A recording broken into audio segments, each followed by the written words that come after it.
خطوره والدفاع جميل عبد السلام وعماد المنياوي، وايضا في الجانب المقابل ياسين الخليسي والبليلي امامكم. البليلي حلو ياسر الترويج كونترول كبير من يوسف البليلي يعمل مراوغه يسجل وهدف اول.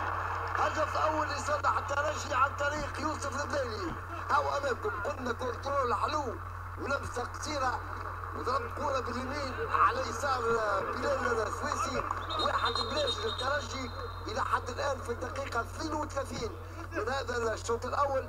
الهدف بامضاء يوسف البليلي. هاي الاعاده عبد الرحمن. صحيح الترانسفيرسال التوزيع العرضيه دقيقه من فرانك كوم، هذه الميزه نتاعو متوسط ميدان الدفاعي للترجي، ثم الفنيات من يوسف البليلي سجل هدف حاسم للترجي كذلك في فيفري الماضي هنا في رادس امام النجم الرياضي الساحلي. نشوفوا بداخل الرجل اليمنى في زاويه مقابله ليوسف البليلي اللي ضيع برشا وقت ان صح التعبير في الفتره اللي غادر الترجي، ووضعيه خاصه عاشها. رجع للترجي ويسعى لاستعاده واسترجاع كامل امكانياته. يوسف البليلي من اللاعبين القلائل يحسن المراوغات ويحسن التسجيل في نفس الوقت، اضافه مؤكده ورجوع ناجح لتشكيله الترجي. وكانت بدايته في لقاء كاس كذلك العوده امام نجم المتلوي في فيفري الماضي بالطبع الترجي بعد توزيع دقيقه